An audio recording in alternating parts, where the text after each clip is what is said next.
El calor del café se sentía como un hierro candente sobre mi hombro, traspasando la tela de mi blusa de algodón y quemándome la piel con una furia líquida. Pero ese ardor físico no era nada, absolutamente nada, comparado con el hielo que se instaló en mi pecho, congelando mis pulmones y deteniendo mi corazón por un instante eterno. Un segundo antes, la puerta de mi casa, la casa que construí con Ramiro ladrillo a ladrillo, recuerdo a recuerdo, estaba abierta. Ahora, estaba cerrada. El sonido del cerrojo al girar fue seco, metálico, definitivo. No fue el sonido de una cerradura, fue el sonido de un veredicto. Como el punto final de una sentencia de exilio. Me quedé allí, inmóvil en la acera, con una pequeña maleta de viaje a mis pies. Brenda no solo me había echado, y me la había arrojado con un desprecio que le retorció los labios en una mueca fea. El mundo a mi alrededor pareció enmudecer. El zumbido del tráfico de la tarde, los gritos lejanos de unos niños jugando, todo se desvaneció en un vacío sordo. Podía ver a un par de vecinos, los señores Gómez del 34, que paseaban a su perro Salchicha. Se detuvieron un instante, sus miradas curiosas clavándose en mí como alfileres afilados. Vi sus bocas moverse, un murmullo cómplice, antes de tirar de la correa del perro y apresurar el paso, no queriendo involucrarse en el drama de la vieja loca de la cuadra.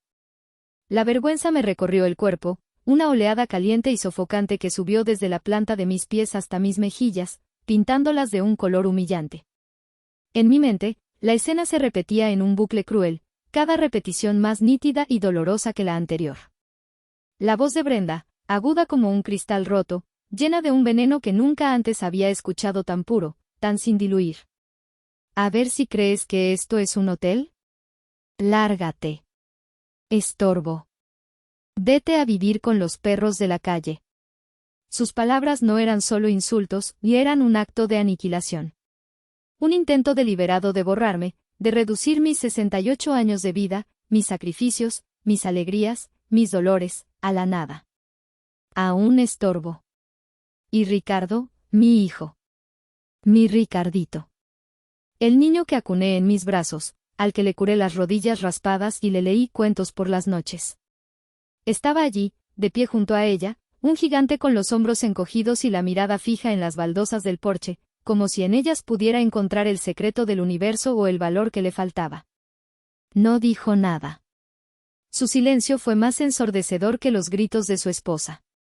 Su silencio fue la complicidad, el martillo que clavó el último clavo en mi ataúd. Él, por quien vendí un pedazo del alma de mi madre en forma de terreno. Él, por quien sacrifiqué sueños y noches de sueño. Su silencio era la traición en su forma más pura y dolorosa. Me llevé una mano temblorosa al hombro, no tanto por el dolor de la quemadura, sino para sentir algo, para anclarme a una realidad que se me escapaba. La tela estaba pegajosa, tibia. El olor a café rancio y quemado llenaba mis fosas nasales, un aroma que a partir de hoy odiaría para siempre. Miré la puerta de madera oscura, cada grieta, cada veta la conocía de memoria. Recordaba el día en que Ramiro y yo la elegimos, discutiendo sobre si el roble era mejor que el cedro. Había pasado mi mano por esa superficie miles de veces, al entrar, al salir, al recibir a mis hijos, a mis nietos. Ahora, esa misma puerta se alzaba ante mí como un muro infranqueable, el monumento a mi fracaso como madre. Ramiro, susurré al viento, un susurro que se perdió entre el ruido del tráfico lejano. Ramiro, ¿estás viendo esto? La casa que construimos con nuestras propias manos, con el sudor de tu frente y el cansancio de mis pies. Las lágrimas que había estado conteniendo con una fuerza sobrehumana comenzaron a brotar, calientes y amargas. No eran lágrimas de tristeza, no todavía. Eran lágrimas de incredulidad, de una conmoción tan profunda que mi cuerpo no sabía cómo procesarla de otra manera. Me sentía como un fantasma en mi propia vida, una extraña observando las ruinas de lo que una vez fue mi santuario. La pequeña maleta a mis pies contenía apenas un par de cambios de ropa, algunas fotografías descoloridas y el viejo recetario de mi madre, con sus páginas manchadas de aceite y harina. Brenda había sido metódica en su crueldad, dándome solo lo que ella consideraba basura sentimental, recordatorios de un pasado que quería erradicar. Un niño en bicicleta pasó a mi lado, riendo a carcajadas. El sonido de su alegría era una disonancia, una nota discordante en la sinfonía de mi miseria. Un recordatorio brutal de que el mundo seguía girando, indiferente a la implosión de mi universo. Tenía que moverme. No podía quedarme allí, convertida en una estatua de la humillación para el entretenimiento del vecindario. Pero, ¿a dónde ir?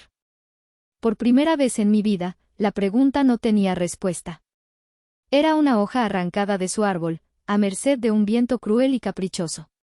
Con pasos que se sentían pesados como el plomo, como si mis zapatos estuvieran llenos de cemento húmedo, crucé la calle. Mis pies, actuando con una memoria propia, me llevaron por instinto al parque de enfrente, a un banco específico bajo la sombra protectora de un viejo fresno. Era nuestro banco. El de Ramiro y el mío. Desde allí, la vista de la casa era perfecta, casi como una postal. Se veía sólida, imponente, con las bugambillas que plantamos juntos en una tarde de primavera derramándose por la barda como una cascada de color fucsia intenso. Una mentira. Una fachada hermosa que ocultaba la podredumbre de su interior. Me senté en la madera gastada, sintiendo su aspereza familiar a través de la tela de mi falda. ¿Cuántas tardes habíamos pasado aquí? Recuerdo una en particular, el día que Ricardo aprendió a andar en bicicleta sin las rueditas de apoyo. Ramiro corría detrás de él, con la cara roja por el esfuerzo, y yo aplaudía desde este mismo banco, con el corazón lleno de un orgullo que casi no me cabía en el pecho. Cuando Ricardo por fin lo logró, pedaleando torpemente pero con una sonrisa triunfante, Ramiro vino a sentarse a mi lado, sin aliento, y me dijo, ¿lo ves, Isa? Todo lo que necesita es un empujón y saber que estamos aquí si se cae. ¡Qué ironía! Ahora, él se había caído, y yo era la que estaba en el suelo, sin nadie que me ayudara a levantarme. El aire olía a hierba recién cortada y a tierra húmeda, olores que siempre me habían traído una profunda sensación de paz. Hoy, solo acentuaban mi sensación de destierro, de ser una extraña en mi propio paisaje. Me presenté a mí misma en el silencio de mi mente, en un intento desesperado por aferrarme a mi identidad. Soy Isadora Fuentes. Tengo 68 años. Soy la viuda de Ramiro Vargas, el amor de mi vida, quien se fue hace apenas 6 meses, dejándome un vacío que nada ni nadie podría llenar. Soy la madre de Ricardo. Soy la abuela de Sofía. Y acabo de ser echada de mi propia casa por la mujer de mi hijo. Los últimos 6 meses habían sido una lenta tortura, una guerra de guerrilla silenciosa. La presencia de Ramiro, que antes llenaba cada rincón con su risa y sus canciones desafinadas, fue reemplazada por una tensión constante, tan densa que se podía cortar con un cuchillo. Brenda, que durante años había mantenido una fachada de amabilidad forzada, comenzó a mostrar su verdadero rostro. Empezó con pequeños comentarios, como dagas envueltas en seda. ¿No crees que estas cortinas ya están muy pasadas de moda, suegra? Uy, mamá Isa, ese guisado huele fuerte. Luego vinieron las miradas de desdén cuando yo hablaba de los viejos tiempos, las decisiones sobre la casa tomadas sin consultarme. Yo, en mi ceguera, lo atribuí al duelo, a la difícil adaptación de vivir todos juntos. ¡Qué ingenua! No era adaptación, era una conquista. Una toma de poder metódica y cruel. Fue entonces, en medio de la desesperación más absoluta, que la voz de Ramiro llegó a mí, tan clara como si estuviera sentado a mi lado, con su mano cálida sobre la mía. Recordé una de nuestras últimas conversaciones, una noche en que la fiebre lo tenía delirando un poco. La luna entraba por la ventana, bañando la habitación en una luz plateada. Me tomó la mano, sus dedos, aunque delgados y frágiles, conservaban una fuerza sorprendente. Me miró con esos ojos que, a pesar de la enfermedad, aún guardaban toda la lucidez del mundo. Mi Isadora, me dijo, su voz un susurro ronco, casi un secreto. El mundo no siempre es amable, mi amor. La gente cambia, los corazones se enfrían. Eres fuerte, la mujer más fuerte que conozco, pero tu bondad, tu inmensa bondad a veces es vista como una debilidad por aquellos que no tienen corazón. Hizo una pausa para tomar aire, un esfuerzo que le costó. Prométeme algo. No es una petición, es una orden de tu viejo testarudo. Prométeme que siempre tendrás un plan B. Por ti, y por lo nuestro. Por el trabajo de nuestras vidas. En ese momento, asentí entre lágrimas, sin entender del todo la profundidad y la urgencia de su advertencia. Pensé que era solo su manera de decirme que fuera cuidadosa, que me protegiera. Ahora, sentada en ese banco, con el alma en carne viva, sus palabras resonaban con un significado profético. Plan B, susurré para mí misma. La frase se sintió como una llave, una pequeña luz parpadeante en la inmensa oscuridad de mi situación. No era una solución mágica. No tenía un maletín lleno de dinero escondido debajo de la cama. Pero las palabras de Ramiro me recordaron algo fundamental. Nuestra vida juntos no había sido solo amor y trabajo duro, también había sido previsión. Él siempre pensaba 2 pasos por delante. Y yo no había sido una simple espectadora. Habíamos tomado decisiones juntos, decisiones importantes. Yo era su socia, no su sombra. La desesperación inicial, esa sensación paralizante de ser una víctima indefensa, comenzó a retroceder, muy lentamente, como una marea que se retira. Fue reemplazada por una brasa de algo más. No era esperanza, aún no. Era determinación. Una determinación fría y dura como el acero.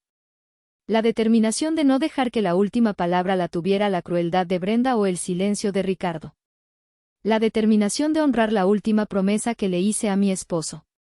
Me sequé las lágrimas con el dorso de la mano, con un gesto firme, casi violento. La batalla no había terminado. Quizás, solo acababa de empezar. La memoria es una cosa curiosa. En los momentos de mayor dolor, a menudo nos transporta, no por capricho, sino por necesidad, al origen de nuestras alegrías y nuestros sacrificios. Sentada en ese banco de parque, con el olor a humillación todavía fresco, mi mente voló 25 años atrás, a nuestra pequeña cocina con azulejos amarillos y blancos, el verdadero corazón de nuestra casa. Allí se amasaba el pan, se curaban las heridas y se tomaban las decisiones que cambiarían nuestras vidas. Ricardo acababa de llegar de la preparatoria, agitando una carta en la mano como si fuera un trofeo. Sus ojos de 18 años brillando con una mezcla de euforia y pánico. Había sido aceptado en el Tecnológico de Monterrey, en la carrera de ingeniería. Era el sueño de su vida, y por extensión, el nuestro. Ramiro y yo siempre habíamos querido darle la educación que nosotros nunca pudimos tener. Pero la alegría se evaporó tan rápido como llegó. La carta también detallaba los costos, la matrícula, el alojamiento, los libros, los materiales. La cifra era astronómica, un monstruo de varios ceros que se reía de nuestros modestos ahorros de la panadería. Recuerdo la cara de Ramiro esa noche como si la estuviera viendo ahora mismo. Se sentó a la mesa de la cocina, la misma donde tantas veces habíamos contado las ganancias del día, y se pasó la mano por su cabello ya entrecano, una y otra vez, un gesto que solo hacía cuando estaba profundamente preocupado. No decía nada, pero yo conocía esa mirada. Era la mirada de un padre bueno y trabajador que sentía que le estaba fallando a su hijo, el peso del mundo sobre sus hombros. Encontraremos la manera, Ramiro, le dije, tratando de sonar más convencida de lo que estaba. ¿Cómo, Isa? ¿Cómo? Respondió, su voz teñida de frustración. ¿Pedimos un préstamo? Nos endeudaríamos por 20 años. No podemos hipotecar la casa. Fue entonces cuando una idea, que había estado flotando en el fondo de mi mente como una semilla, germinó.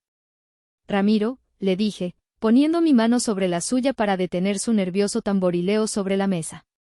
Él levantó la vista. Tengo el terrenito de mi madre.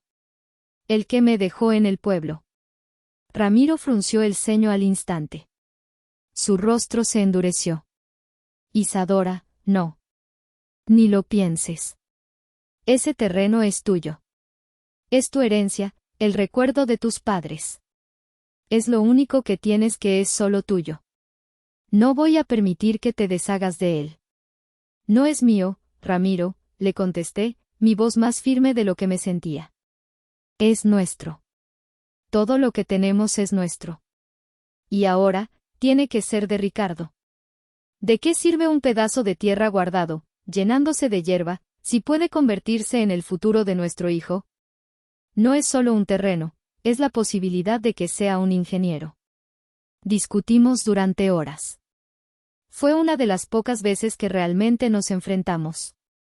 Él, con su terquedad protectora, insistiendo en que encontraríamos otra manera, que él trabajaría doble turno, que yo vendería más pasteles. Yo, con una certeza que me nacía desde el fondo del alma, sabía que esa era la única vía real, la única que no nos ahogaría en deudas. Finalmente, al amanecer, con el primer canto de los gallos, agotado y vencido por mi determinación, asintió. Está bien, Isa, dijo con un suspiro. Pero que conste que no estoy de acuerdo.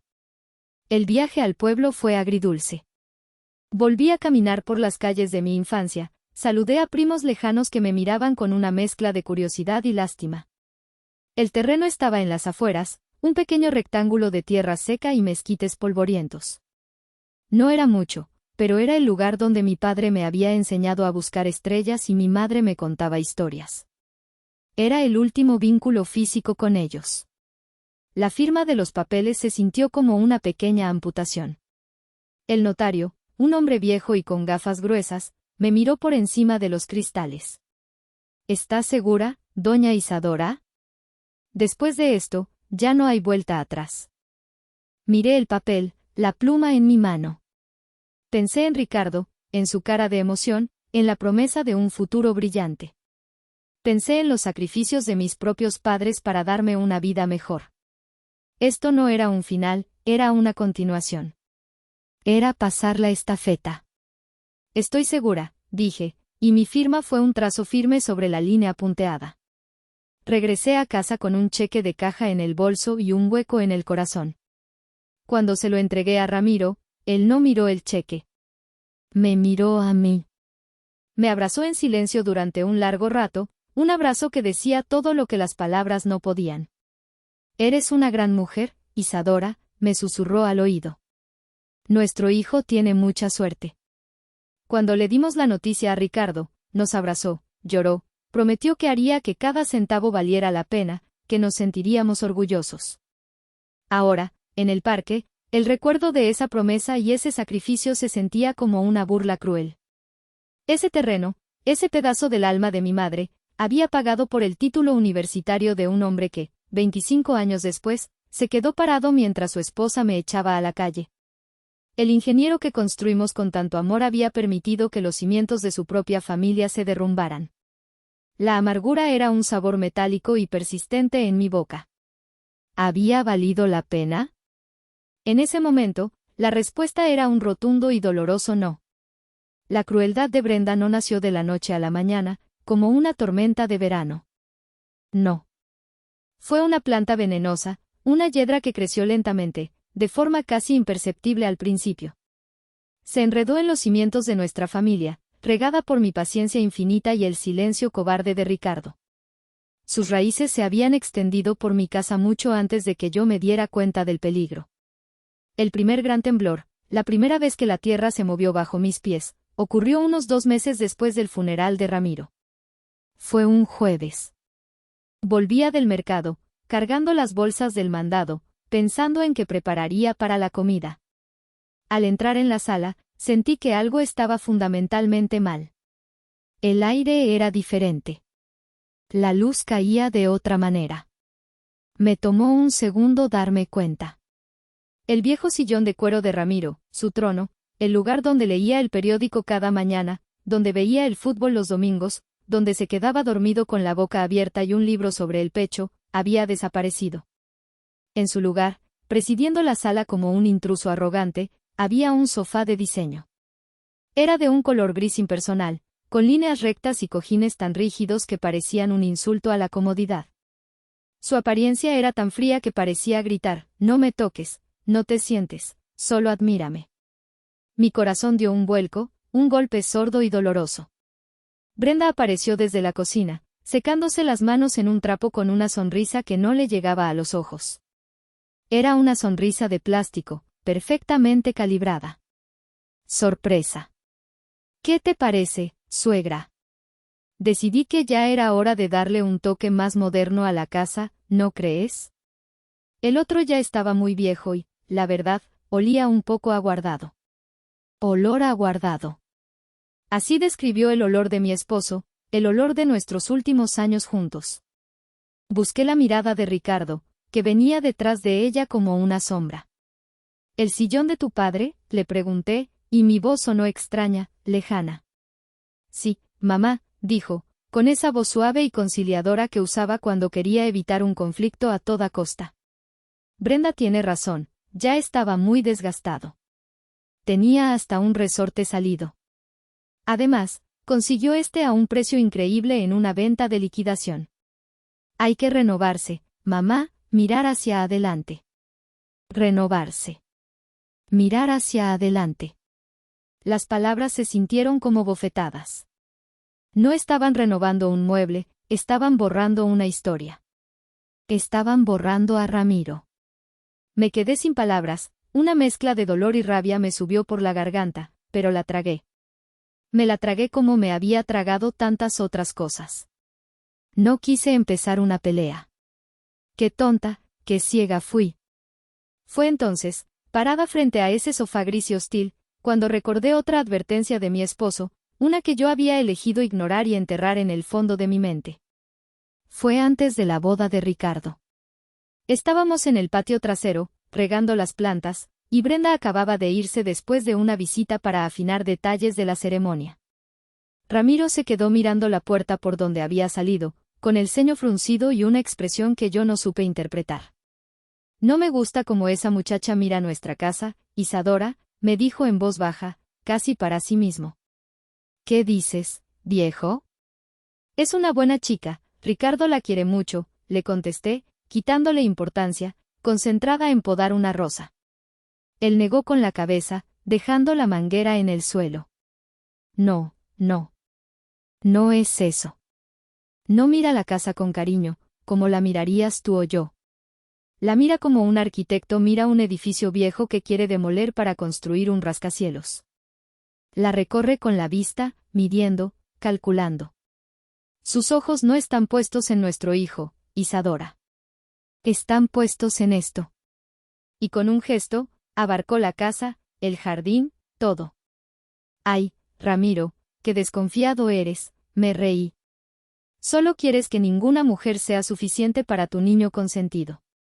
Lo dije en broma, para aligerar el ambiente, para no darle importancia a un presentimiento que, si era honesta conmigo misma, también había sentido. Pero él se quedó serio.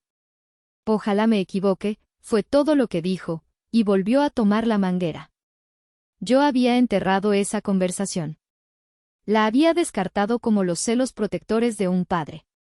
Ahora, las palabras de Ramiro volvían a mí con una claridad aterradora. Él lo había visto. Él siempre lo vio. Y yo, en mi deseo desesperado de ver a mi hijo feliz, en mi afán de mantener la paz a cualquier costo, me había puesto una venda en los ojos. El sillón fue solo el principio de la invasión. Después, desaparecieron las fotos de nuestra boda del pasillo, esas en blanco y negro donde éramos tan jóvenes y llenos de sueños.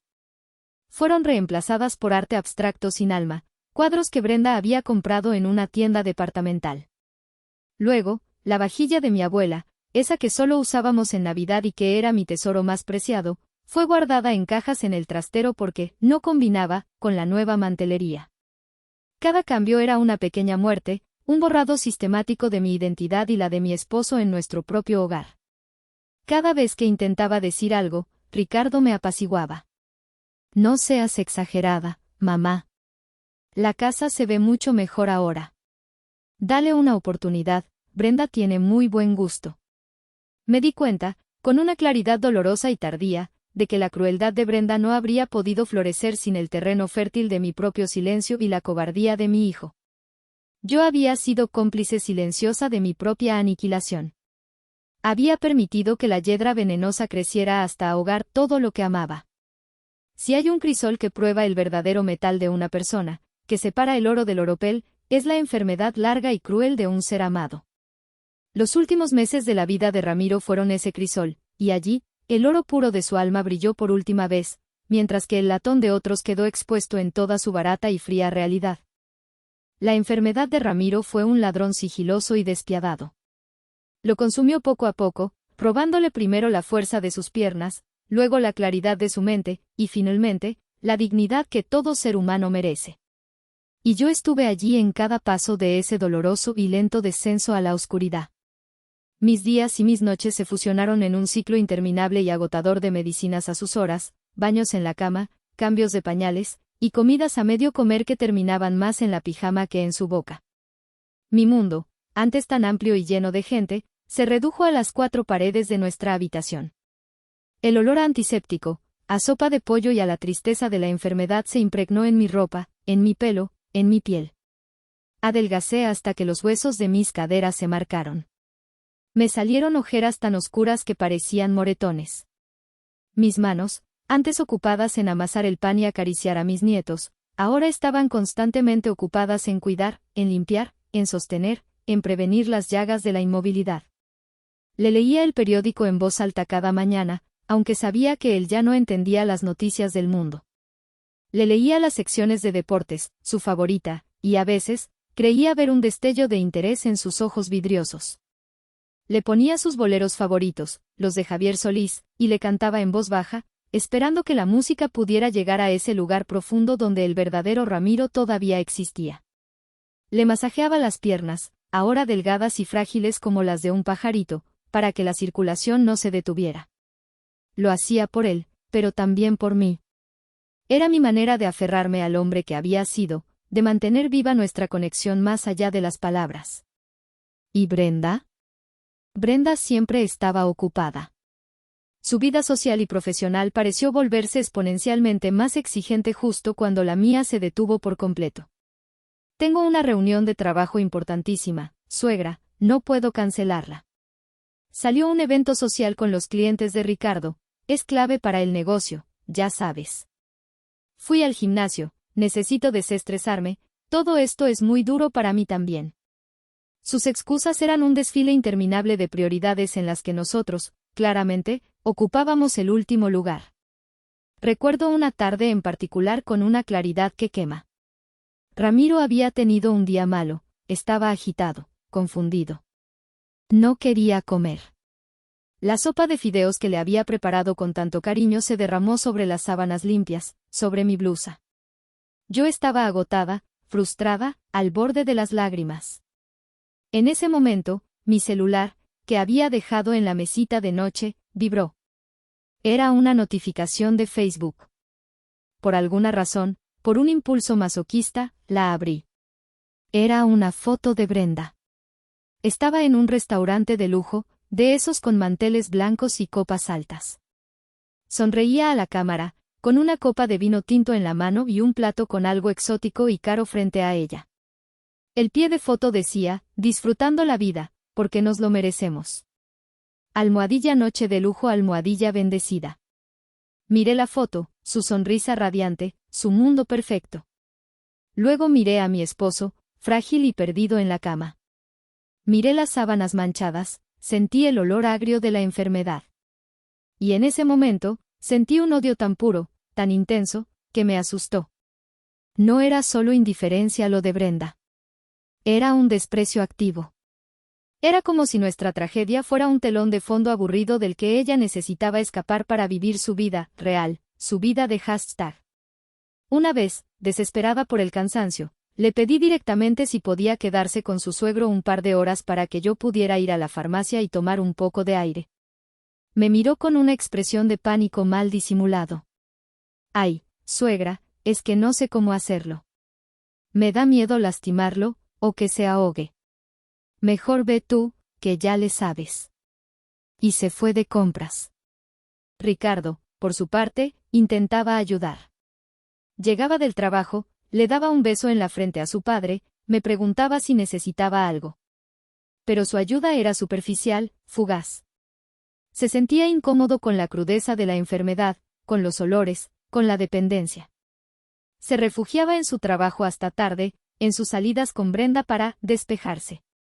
Dejaba que yo llevara la carga pesada, la carga emocional, la carga física.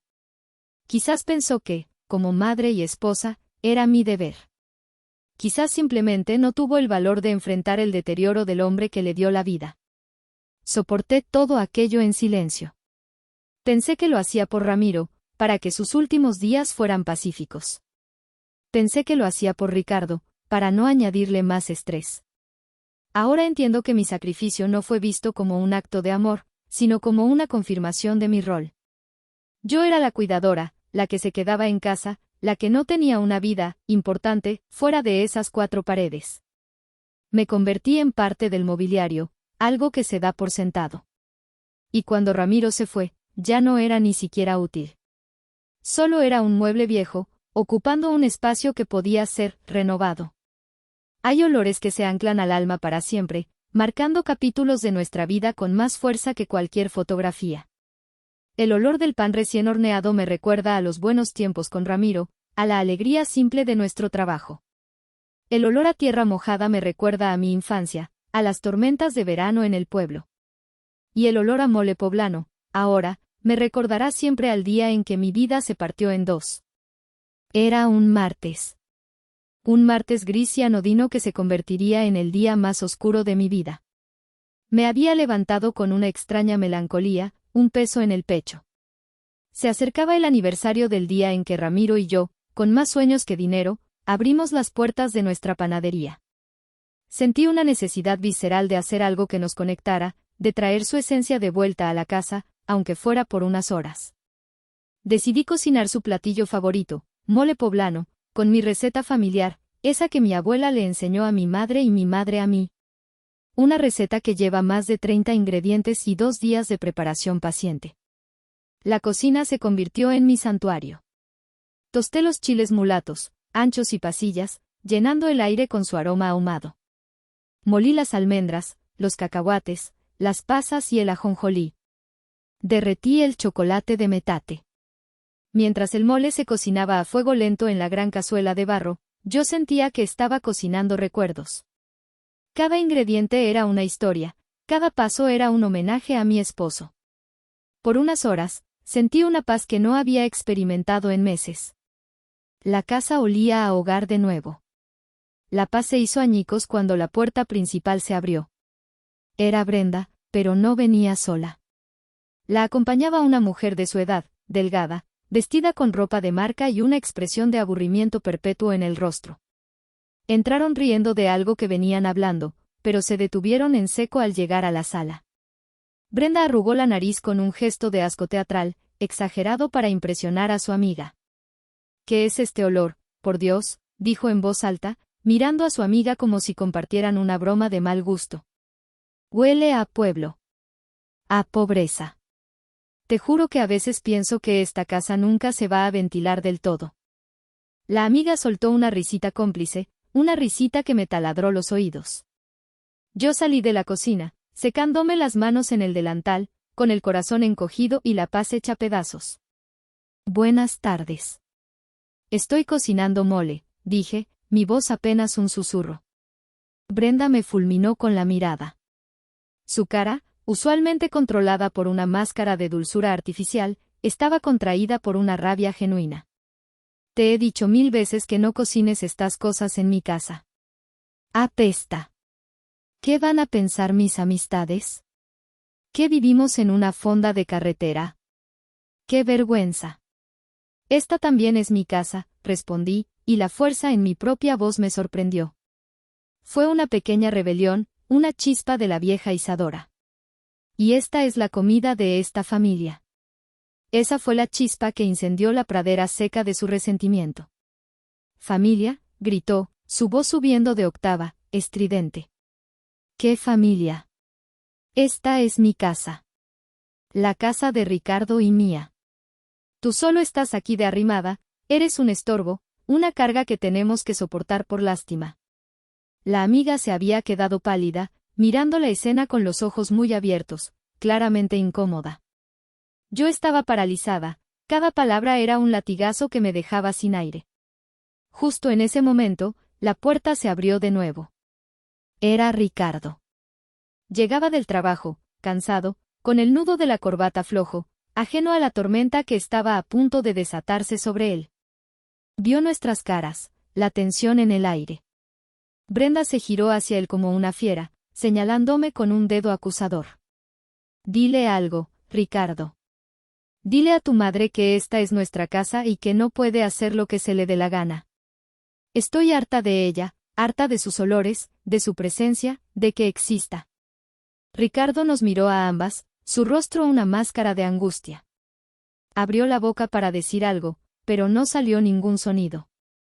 Se quedó allí, atrapado entre su esposa y su madre, y como siempre, eligió el camino de la no acción. Eligió la cobardía. Y Brenda, al ver su vacilación, al ver que no la respaldaba con la ferocidad que ella exigía, perdió el último vestigio de control. Con un movimiento rápido y violento, caminó hacia la mesita de centro, tomó la taza de café frío que Ricardo había dejado por la mañana y me la arrojó. El líquido tibio me salpicó el pecho y el hombro. El golpe de la taza de cerámica contra mi cuerpo fue sordo, pero el de la humillación fue atronador, un estruendo que silenció todo lo demás en mi cabeza. Fue entonces cuando pronunció la sentencia final, las palabras que se grabarían a fuego en mi memoria. Lárgate.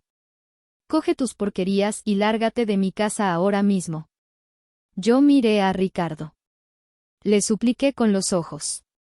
Le pedí que dijera algo, cualquier cosa. Que me defendiera. Que detuviera esa locura. Pero él solo bajó la vista, derrotado, estudiando el patrón de la alfombra como si fuera lo más importante del mundo. Y en ese silencio, lo perdí todo. Mi hogar, mi dignidad, y la última pizca de fe que me quedaba en el hombre que había criado. No sé cómo empaqué esa pequeña maleta. Mis manos se movían por pura inercia, torpes, temblorosas, como si no me pertenecieran. Abrí los cajones de mi cómoda, la que Ramiro me había regalado en nuestro primer aniversario, y metí un par de blusas, un suéter, la ropa interior. Mis movimientos eran automáticos, los de un robot programado para una tarea específica, desaparecer. Metí las fotos de mi boda, con sus bordes amarillentos, y el viejo recetario de mi madre, con sus páginas manchadas de aceite y harina. Tesoros inútiles para el resto del mundo, todo lo que me quedaba del mío. No lloré. Estaba más allá de las lágrimas, en un estado de shock tan profundo que me sentía hueca por dentro, una cáscara vacía. Cuando la puerta se cerró a mi espalda, el clic del cerrojo resonando en la calle silenciosa, me encontré en la acera, sola. El mundo seguía su curso, un coche pasaba, un perro ladraba a lo lejos, pero el mío se había detenido. Me senté en el banco del parque, el único lugar que se sentía remotamente mío, y saqué mi viejo teléfono celular del bolso. La pantalla se iluminó, mostrándome una foto de mi nieta Sofía sonriendo. La vista me desgarró el alma.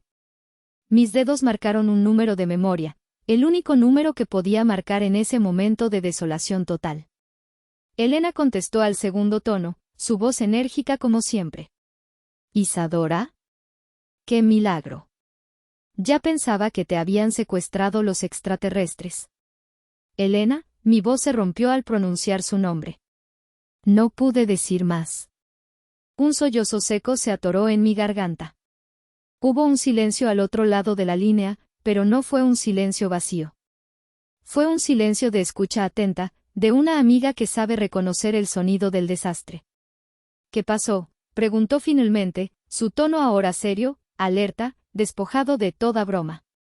No pude articular la historia completa. Solo salieron palabras sueltas, fragmentos de mi naufragio. Brenda, me corrió, la casa, el café. No necesito más. No te muevas de donde estés. Mándame tu ubicación por mensaje ahora mismo. Voy para allá. Y colgó. Esperé, temblando, no de frío, sino de la conmoción que recorría mi cuerpo en oleadas heladas. Unos 20 minutos después, que me parecieron una eternidad, vi su coche, un sedán viejo pero impecable, doblar la esquina. Se detuvo justo frente a mí. Elena bajó del auto. No es una mujer alta, pero tiene una presencia que llena el espacio. Me miró a mí, sentada en el banco como una mendiga, luego miró la pequeña maleta a mis pies, y su rostro se endureció hasta convertirse en una máscara de furia contenida. No me dijo, pobrecita, ni me preguntó los detalles. La conozco desde que teníamos 5 años, y ella sabe que odio la lástima. simplemente me abrió la puerta del copiloto, metió mi maleta en el asiento trasero como si fuera una prueba del crimen y, una vez que estuve sentada, me rodeó con sus brazos en un abrazo firme, sólido y silencioso. Fue en ese abrazo, en la seguridad de su amistad de 60 años, que finalmente me permití derrumbarme. Lloré. Lloré como una niña, con hipidos que me sacudían todo el cuerpo. Lloré por mi casa, por mi esposo, por mi hijo perdido, por mi propia y estúpida ceguera. Elena me dejó llorar. Acariciaba mi espalda suavemente, sin decir una palabra, dejando que el veneno saliera. Cuando mis sollozos se convirtieron en un temblor silencioso, me pasó un pañuelo de su bolso. Se acabó, Isadora, dijo con una voz tranquila pero cargada de una furia que casi podía tocar. Se acabó el aguantar. Se acabó el ser la buena. Se acabó el poner la otra mejilla. Tu paciencia, tu maldita paciencia de santa, alimentó a ese monstruo hasta que se sintió con el derecho de devorarte. Sus palabras eran duras como piedras, pero eran exactamente lo que necesitaba oír. No eran palabras de consuelo, eran palabras de verdad. No tienes la culpa de su maldad, continuó, mientras ponía el coche en marcha con un movimiento brusco, pero sí tienes la culpa de haberla dejado crecer sin control. Ambas lo sabemos. Yo te lo advertí desde el día 1, pero no quisiste escuchar. Asentí, incapaz de hablar, la verdad de sus palabras añadiendo más peso a mi dolor. Me llevó a su casa, un pequeño departamento acogedor que olía a canela y a libros viejos. Me preparó un té de manzanilla con miel, me obligó a tomarlo a sorbos. Me sentó en su sofá y me puso una manta sobre las piernas, como si fuera una niña enferma. Ahora, dijo, sentándose frente a mí en una silla, mirándome fijamente. Vas a quedarte aquí el tiempo que necesites. Y mañana, con la cabeza fría, vamos a pensar. Porque esto no se va a quedar así. Esa arpía y ese cobarde van a saber quién es Isadora Fuentes. La mujer que yo conozco, mi amiga, no es una víctima. Es una luchadora. Solo lo habías olvidado. Por primera vez en muchas horas, sentí algo más que dolor y humillación. Sentí una pequeña chispa de rabia. Una rabia justa. Elena no solo me había dado un refugio, y me había devuelto un trozo de mi propia fuerza. Me había recordado que, debajo de la abuela dócil y la viuda triste, todavía existía la mujer que había luchado junto a Ramiro toda una vida. Y esa mujer no se iba a rendir tan fácilmente. Pasé 2 días en casa de Elena, envuelta en una niebla de dolor y té de manzanilla. Elena fue mi ancla, mi roca. Me escuchó contar la misma historia una y otra vez, cada vez con más detalles humillantes. Me dejó llorar hasta que se me secaron los ojos. Y lo más importante, me hizo enojar. Me recordó cada humillación, cada desplante, cada palabra venenosa, no para herirme, sino para avivar el fuego de mi dignidad. El dolor te paraliza, Isadora, me dijo. La rabia te hace moverte. Pero a pesar de su increíble generosidad, sabía que no podía quedarme allí para siempre. Su departamento era pequeño, su vida era suya, y mi pena era demasiado grande y sentía que estaba invadiendo su paz con mi nube negra. Necesitaba mi propio espacio para lamer mis heridas, pero más que eso, había otra puerta que sentía la necesidad de tocar. Una puerta que había estado cerrada para mí, por mi propia culpa, durante casi 5 años. La de mi hermana, Marisol. Nuestra pelea había sido por una tontería, como suelen ser las peores peleas familiares. Un malentendido en una fiesta de Navidad. Yo, en mi papel de anfitriona perfecta, le hice un comentario sobre la educación de su hijo mayor. Ella, sintiéndose juzgada, me respondió con una pulla sobre lo consentido que tenía a Ricardo. Las palabras escalaron, los orgullos se hirieron, y la noche terminó con un silencio helado. Desde entonces, solo habíamos intercambiado llamadas frías y formales en cumpleaños y días festivos. La distancia se había vuelto un abismo. Con el teléfono en la mano, sentí un miedo que no había sentido ni siquiera frente a Brenda. El miedo al rechazo de mi propia sangre. El miedo aún, te lo dije, que me rompería en 1000 pedazos. Marqué su número con los dedos temblorosos, respirando hondo antes de presionar el botón de llamar. Bueno, contestó su voz, un poco más grave de como la recordaba, quizás por el tiempo o por las batallas que yo no había presenciado. Marisol, soy yo, Isadora. Hubo un silencio largo, tan largo que pensé que iba a colgar. Pude oír su respiración al otro lado. ¿Qué pasa, hermana? Rara vez llamas. Su tono era cauteloso, distante, no hostil. Tragué saliva, el nudo en mi garganta dificultándome hablar. Necesito ayuda, dije, y una vez que la primera palabra salió, el resto se derramó en un torrente incontrolable. Le conté todo, sin adornos, sin autocompasión. Le conté lo del sillón, lo de las noches en vela, lo del mole, lo del café, lo de la puerta cerrada. Mi voz se quebró varias veces, pero seguí hablando, necesitaba que alguien más de mi sangre lo supiera. Cuando terminé, el silencio al otro lado fue aún más profundo. Mi corazón latía con fuerza contra mis costillas. Esperaba el reproche, la distancia, la fría indiferencia. Esperaba te lo dije, un recordatorio de que había elegido a la familia de mi esposo por encima de la mía. Pero lo que dijo fue, estoy en el trabajo. Salgo en 1 hora. Mándame la dirección de Elena. Voy por ti. 1 hora después, Marisol estaba en la puerta del departamento de Elena. Nos miramos por un instante que pareció una eternidad. Era mi hermana pequeña, pero las canas en su cabello y las líneas de expresión alrededor de sus ojos hablaban de sus propias batallas, de una vida que yo no había compartido. No hubo abrazos efusivos ni lágrimas. Los años de distancia habían creado una barrera de torpeza entre nosotras. Solo un gesto. Tomó mi maleta con una mano y con la otra me tomó del brazo, un toque firme y seguro. Vamos a casa, hermana, dijo. La casa de Marisol era modesta, más pequeña que la mía, pero estaba llena de vida. Fotos de sus hijos, ahora ya hombres, de sus viajes. Olía a su guisado de lentejas, un olor que me transportó a nuestra niñez. Me llevó a una habitación de huéspedes, impecable, con sábanas limpias con olor a sol y una toalla doblada sobre la cama. Ponte cómoda. El baño está al fondo a la derecha, fue todo lo que dijo antes de volver a la cocina. Esa noche, después de cenar en un silencio cómodo, nos sentamos en su pequeña sala. Fue ella quien rompió el hielo, sin mirarme, con la vista fija en una foto de nuestros padres en la pared. Fui una tonta, dijo, su voz suave. Me enojé por una estupidez. Y dejé que mi orgullo me robara a mi hermana por 5 años. Las lágrimas asomaron a mis ojos, esta vez lágrimas de alivio. No, la tonta fui yo, respondí, mi voz temblorosa. Estaba tan metida en mi papel de madre y esposa perfecta que me olvidé de que también era hermana.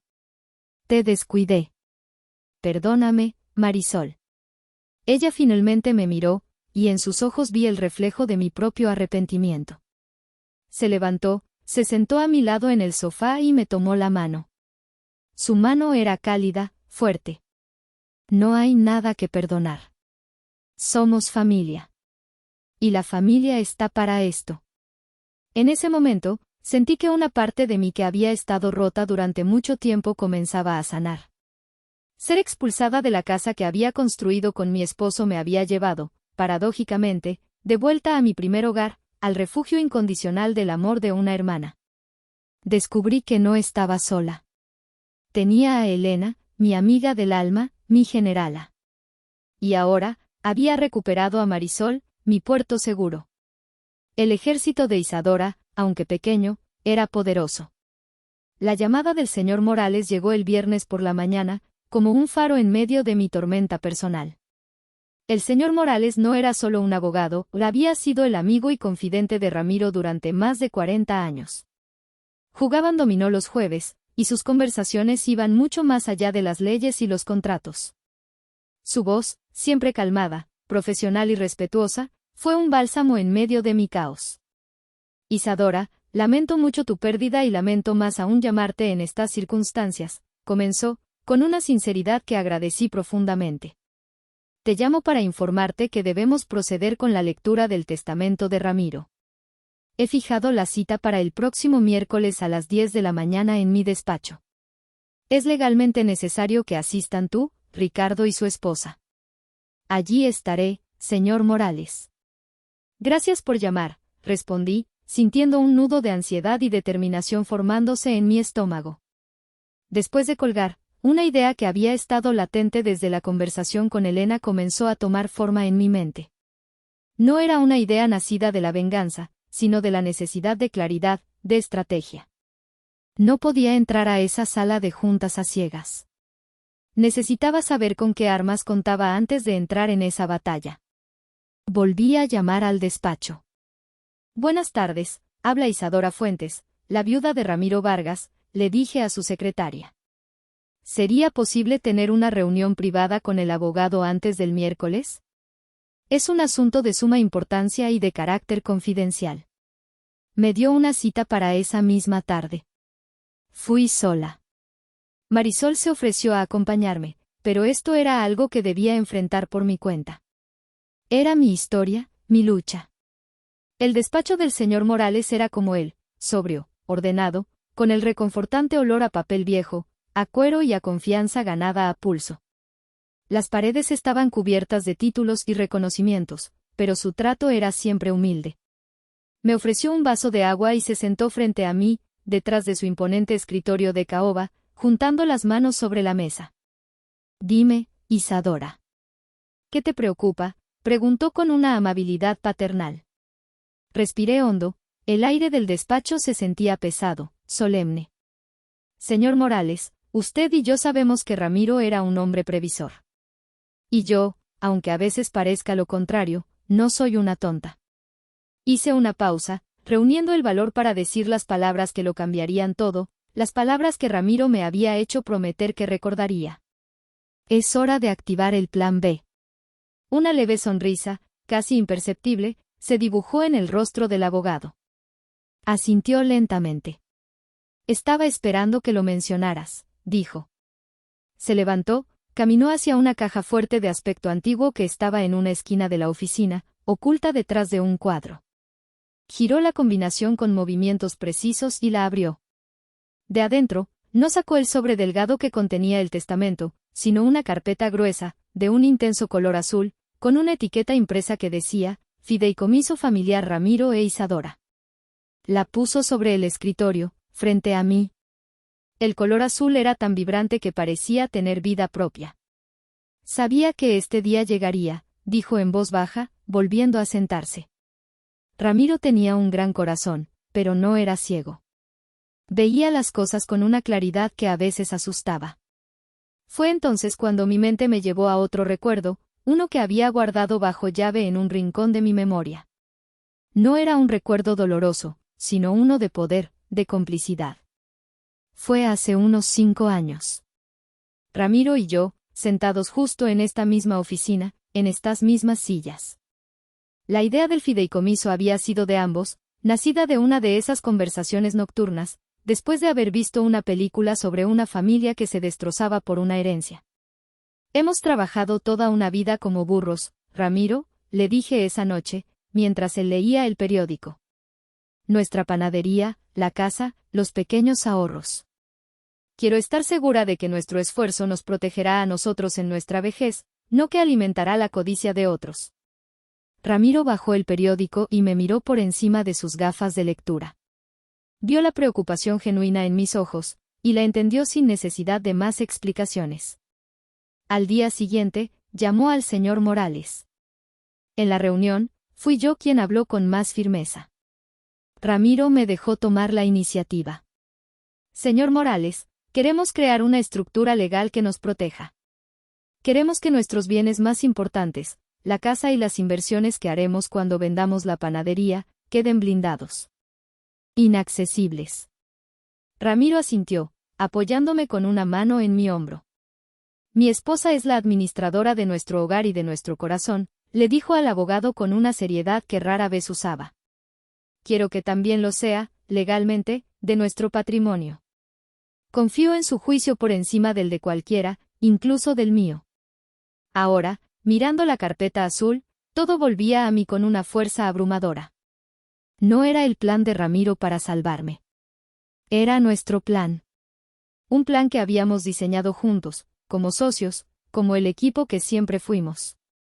Yo no era una viuda desvalida a punto de recibir una sorpresa.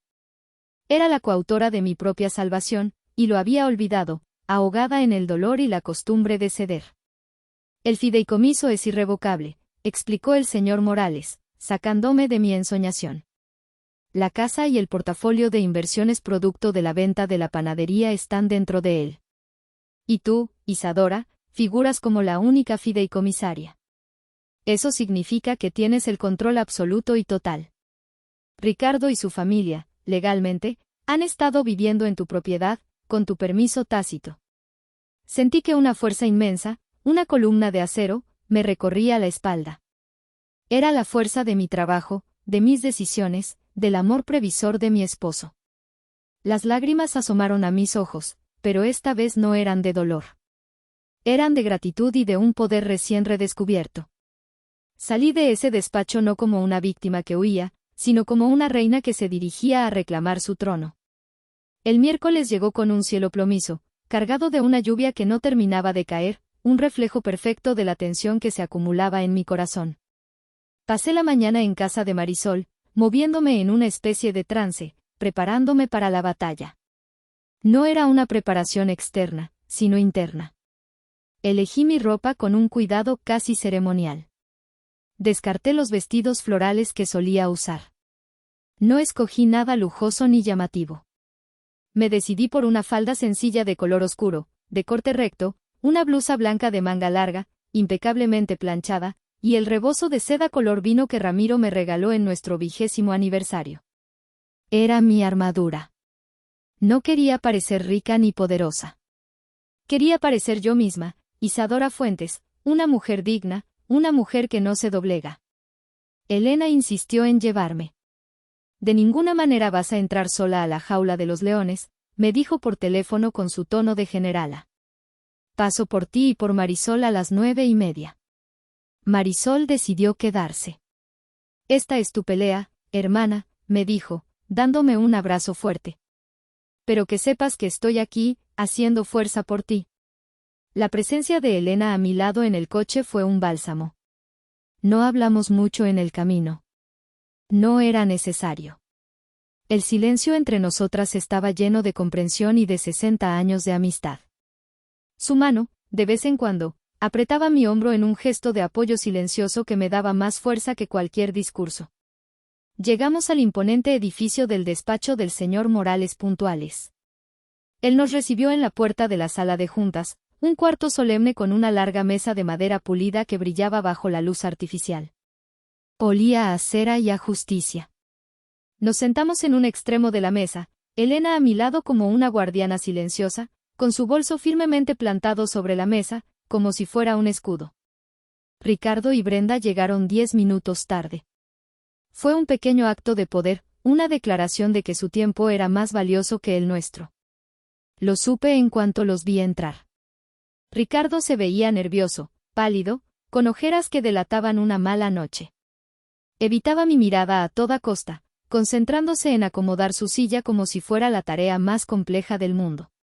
Brenda, en cambio, entró como si fuera la dueña del lugar, como una reina llegando a su coronación. Llevaba un traje sastre de un color rojo agresivo, tan brillante que hería la vista. Sus tacones de aguja resonaban en el suelo de mármol con cada paso decidido.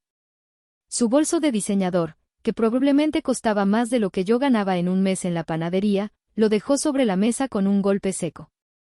Se sentaron en el extremo opuesto, creando una distancia física que reflejaba el abismo emocional entre nosotros. Brenda me dedicó una sonrisa condescendiente, una de esas sonrisas que son todo dientes y nada de calor, una mueca de triunfo anticipado. Mientras el señor Morales se aclaraba la garganta y organizaba sus papeles, el silencio en la sala era denso, casi se podía cortar con un cuchillo. Solo se oía el tic-tac de un reloj de pared y la respiración contenida de Ricardo. Fue Brenda quien lo rompió, con un susurro dirigido a su esposo, pero lo suficientemente alto para que todos en la sala lo escucháramos perfectamente. Me pregunto en qué basurero terminarás viviendo, dijo, con un tono de falsa preocupación, mientras examinaba sus uñas perfectamente pintadas de rojo. Espero que encuentres uno con sombra, por el sol. Dicen que el cartón se calienta mucho. Sentí la mano de Elena apretar la mía con fuerza debajo de la mesa, sus uñas clavándose ligeramente en mi piel. Respiré hondo, manteniendo mi rostro impasible, mi mirada fija en el vaso de agua que tenía enfrente. No le iba a dar la satisfacción de verme reaccionar. Pero ella no había terminado. Se inclinó un poco más hacia Ricardo, y con un veneno que me heló la sangre, añadió, casi en un siseo, yo no salí de un rancho miserable para terminar viviendo a la sombra de una vieja amargada y sus olores a pueblo. Esta casa va a oler a éxito, a dinero. Ahí estaba. La verdad desnuda. Su miedo, su inseguridad, su desprecio por sus propias raíces, todo proyectado sobre mí. No era solo codicia. Era un odio profundo hacia todo lo que yo representaba, un pasado, una tradición, una autenticidad que ella nunca podría comprar, por más trajes rojos y bolsos de diseñador que acumulara. En lugar de sentirme herida, sentí una extraña y fría calma. Su insulto final me había liberado. Ya no había espacio para la duda o la pena. Ella misma había trazado la línea de batalla con una claridad brutal. Y yo, por primera vez en mucho tiempo, me sentí completamente preparada para la guerra. Mi calma no era pasividad. Era mi nueva armadura. Una armadura forjada en el dolor, pulida por la verdad y reforzada por el amor de un hombre que, incluso desde la tumba, seguía cuidándome.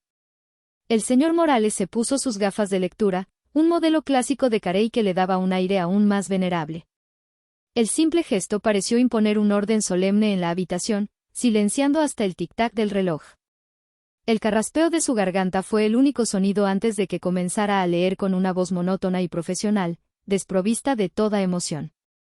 Yo, Ramiro Vargas, en pleno uso de mis facultades mentales y libre de toda coacción, declaro este como mi último testamento y anulo cualquier otro documento previo, sea verbal o escrito, comenzó, y cada palabra parecía pesar una tonelada. Brenda se recostó en su silla, cruzando las piernas con un aire de aburrimiento estudiado. Sacó un pequeño espejo de su bolso y revisó su lápiz labial, como si todo aquello fuera un mero trámite, un obstáculo tedioso antes de tomar posesión de su reino. Ricardo, en cambio, estaba rígido como una estatua de sal, sus nudillos blancos por la fuerza con que apretaba las manos sobre la mesa, su mirada perdida en la nada. El abogado comenzó con los legados menores, los sentimentales, aquellos que no tenían valor monetario pero sí un peso emocional inmenso. A mi querida amiga y comadre, Elena Ramírez, le lego mi colección de discos de vinilo de Agustín Lara, para que siga llenando su casa de música y alegría, y para que nunca deje de cuidar a mi Isadora. Miré a Elena, y vi cómo sus ojos se humedecían. Apretó mi mano con más fuerza. Fue un gesto hermoso de Ramiro, un reconocimiento a la amistad que nos unía. A mi amada nieta, Sofía Vargas, le lego mi colección de relojes antiguos, con la esperanza de que cada vez que vea la hora, recuerde que el tiempo con la familia es el tesoro más grande, y que nunca es tarde para hacer lo correcto. Una punzada de ternura y dolor me atravesó. Ramiro, siempre enseñando, siempre guiando. A mi hijo, Ricardo Vargas, continuó el abogado, y su tono pareció volverse un poco más grave, le lego mi biblioteca personal, todos mis libros sobre historia y filosofía, con la ferviente esperanza de que en ellos se encuentre la sabiduría para tomar sus propias decisiones y el valor para defender aquello que es justo. A veces, el mayor legado no es el dinero, sino el carácter. Sentí el golpe indirecto en esa frase. Era el regaño amoroso de un padre, una última llamada de atención desde el más allá. Ricardo se encogió visiblemente en su asiento, como si las palabras lo hubieran golpeado físicamente. Brenda rodó los ojos con impaciencia, soltando un pequeño bufido. Para ella, los libros eran solo trastos viejos que acumulaban polvo. Ella esperaba los números, las propiedades, el verdadero botín. Y entonces, llegó. Pasando a los activos financieros, dijo el señor Morales, cambiando de hoja y ajustándose las gafas.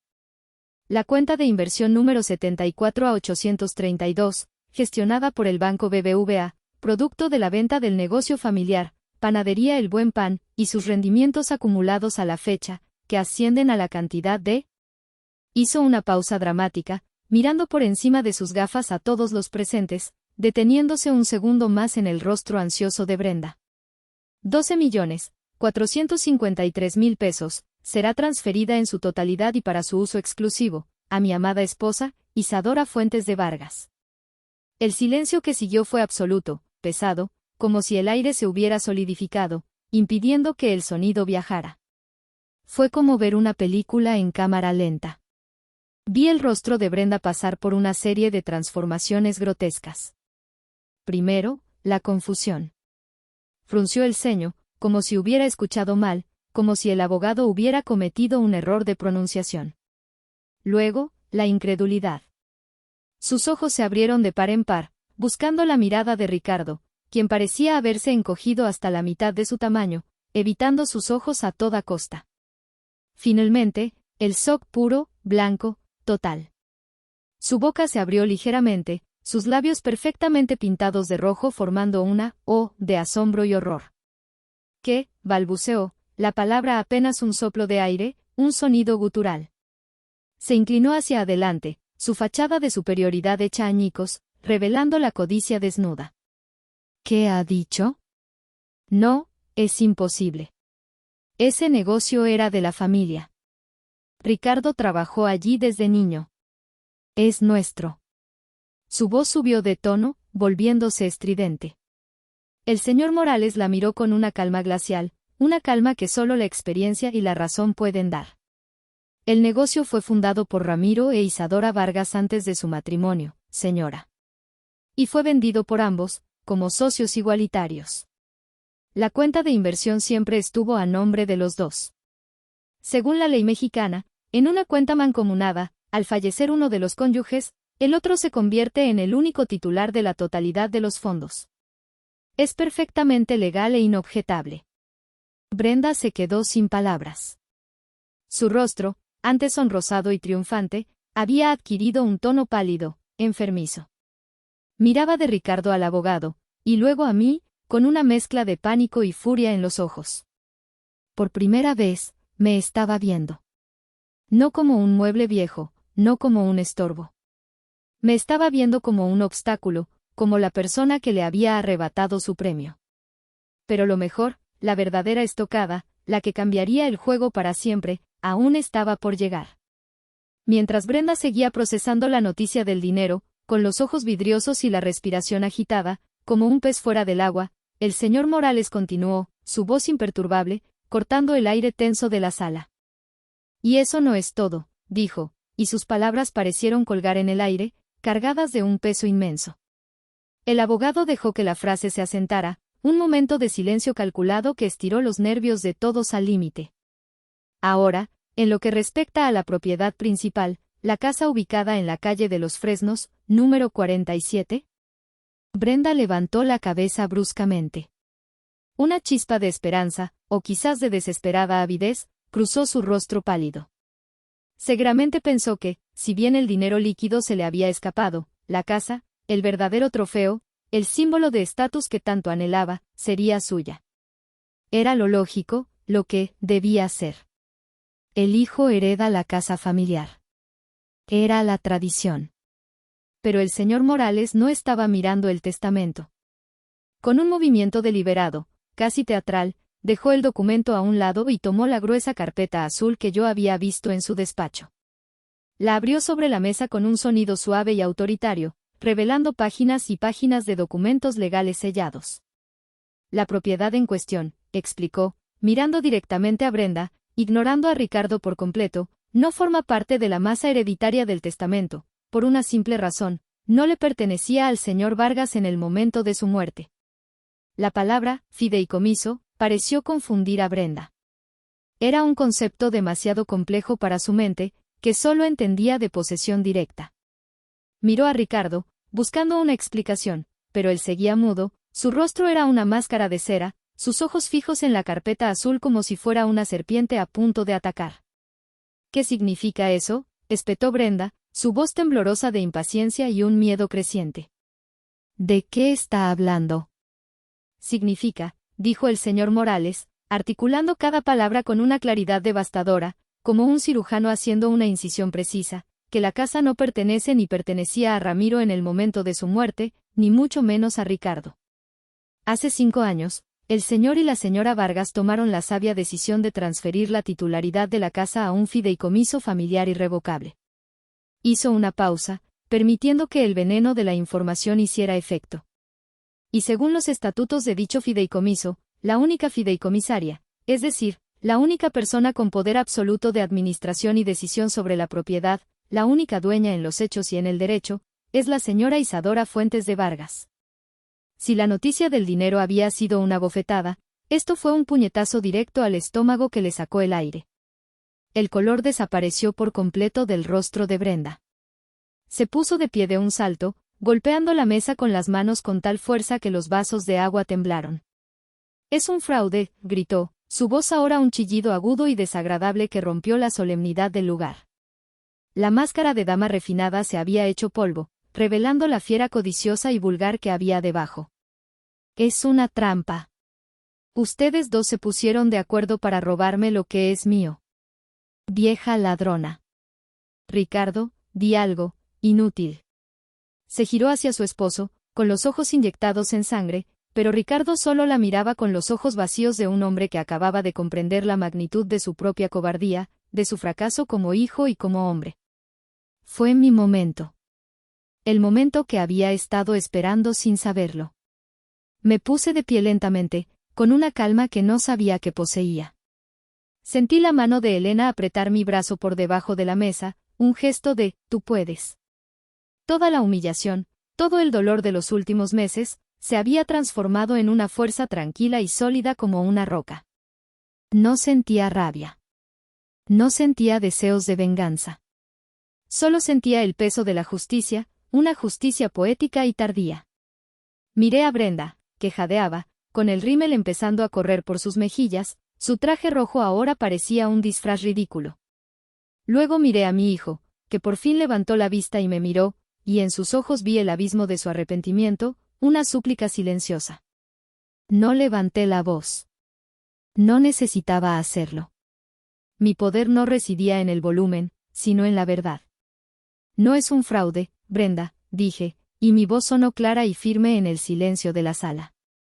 Se llama previsión. Se llama proteger el trabajo de toda una vida. Es lo que la gente hace cuando ha trabajado honestamente para construir algo que vale la pena proteger de personas como tú. Hice una pausa, dejando que mis palabras se asentaran, que cada sílaba la golpeara con la fuerza que merecía. Luego, me dirigí a ambos, mi mirada pasando de ella a él. Les doy 30 días para que desalojen mi casa. Cada palabra fue como una piedra, lanzada con precisión. No hubo súplica, no hubo negociación. Fue una orden. La orden de una reina reclamando su castillo. Brenda se quedó boquiabierta, sin poder articular respuesta, su boca abriéndose y cerrándose como la de un pez. Y Ricardo, mi hijo, simplemente cerró los ojos, inclinó la cabeza y asintió lentamente, aceptando su derrota, su sentencia. Un mes después, abrí la puerta de mi casa. La misma puerta que se había cerrado en mi cara con un golpe seco. Esta vez, la llave giró suavemente en la cerradura, un sonido dulce y satisfactorio de bienvenida. La casa estaba vacía, silenciosa. Un eco resonaba con cada uno de mis pasos sobre el suelo de madera, un eco que no sonaba a soledad, sino a espacio, a posibilidad. Ricardo y Brenda se habían ido. El proceso de su partida, según me contó un Ricardo lloroso y arrepentido que fue a buscarme a casa de Marisol unos días después de la lectura del testamento, había sido tan patético como su derrota. Brenda, al parecer, había hecho una última escena terrible, tratando de llevarse los muebles nuevos, los electrodomésticos, cualquier cosa de valor que no estuviera clavada al suelo. Ricardo, finalmente encontrando una pizca de la dignidad que le quedaba, se lo impidió. Le dijo que saliera de esa casa solo con su ropa y sus bolsos. Ella lo maldijo, lo llamó de todo, y se fue, desapareciendo de sus vidas tan rápido como había entrado. Su matrimonio, construido sobre cimientos de codicia y apariencias, se había derrumbado como un castillo de naipes en un vendaval. La relación con mi hijo estaba rota, sí, pero quizás no irreparablemente. Su arrepentimiento parecía sincero, profundo. Me pidió perdón de rodillas, con lágrimas que no había visto desde que era un niño y se había caído de la bicicleta. Le dije que el perdón era un camino largo y empinado, y que él tenía que empezar a caminarlo solo, demostrando con hechos, no con palabras, que había entendido su lección. Pero la puerta de mi corazón, por primera vez en mucho tiempo, no estaba completamente cerrada para él. Mi nieta Sofía me llamaba casi todos los días, un puente de amor inocente sobre las ruinas que sus padres habían creado, y por ella, estaba dispuesta a considerar la posibilidad de una tregua. Ese primer día en mi casa recuperada, no me sentí sola. Hice 2 llamadas. Una hora después, Elena y Marisol estaban en mi puerta, armadas no con flores, sino con cubetas, escobas, trapos y una botella de tequila reposado. A limpiar las malas vibras, sentenció Elena. Juntas, las 3, limpiamos la casa de arriba a abajo. No solo el polvo, sino la energía, los malos recuerdos. Abrimos cada ventana, dejando que el aire fresco y el sol de la tarde entraran y purificaran cada rincón. Sacamos del trastero el sillón de Ramiro, las fotos de nuestra boda, la vajilla de mi abuela. Con cada objeto que volvía a su lugar, sentía que estaba reconstruyendo mi vida, pieza por pieza, reclamando mi historia. Al final del día, exhaustas, sudorosas y felices, nos sentamos en el suelo de la sala, comiendo pizza directamente de la caja y brindando con el tequila en vasos de agua. La casa volvía a estar llena de risas, de las risas correctas, las que nacen del cariño verdadero y la complicidad.